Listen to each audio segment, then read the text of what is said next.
Pineal gland is a neuroendocrine transducer, secreting melatonin responsible for physiological circadian rhythm control. A new form of biomineralization has been studied in the human pineal gland and consists of small crystals that are less than 20 microns in length.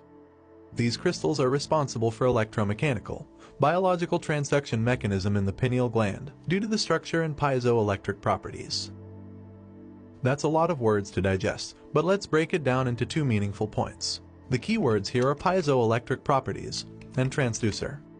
The piezoelectric effect occurs when you apply pressure to certain materials and that mechanical stress is changed into an electrical charge. To put it in simple terms, the pineal gland contains calcite crystals made of calcium, carbon, and oxygen, and because of their structure, they express this effect. Like an antenna, the pineal gland has the capacity to become electrically activated and generate electromagnetic fields that can tune into information. That's point number one. In addition, in the same way an antenna pulsates a rhythm or frequency to match the frequency of an incoming signal, the pineal gland receives information carried on invisible electromagnetic fields. Since all frequency carries information, once the antenna connects to the exact signal of the electromagnetic field, there must be a way to convert and descramble that signal into a meaningful message. That's exactly what a transducer does, and that's the second point.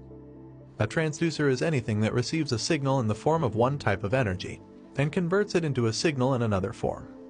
Take a moment to look around you. The space you are sitting in is filled with TV, radio, and Wi-Fi waves that are all different frequency ranges of invisible electromagnetic energy. You can't see any of them with your eyes, but they're still there. For example, the antenna that picks up a range of frequencies carrying a signal to your TV is transduced into a picture on your TV screen. When you tune into an FM station, you are tuning your antenna to a specific electromagnetic frequency. The information carried in that frequency range is then transduced into a coherent signal, which is the music you hear with your ears. The study I quoted says the pineal gland is a neuroendocrine transducer, capable of receiving and converting signals within the brain. When the pineal gland acts as a transducer, it can pick up frequencies above our three-dimensional space-time, sensory-based reality. Once the pineal gland is activated, it can tune into higher dimensions of this space and time, and like a TV, it can then turn the information carried on those frequencies into vivid imagery and surreal, lucid, transcendental experiences in our mind, including profoundly heightened multisensory visions beyond our vocabulary. For the pineal gland to become activated, some important things must happen. I will address them now. 1. The piezoelectric effect. Critical to creating the piezoelectric effect in the pineal gland are the calcite crystals mentioned above. Remember, these are very tiny crystals, approximately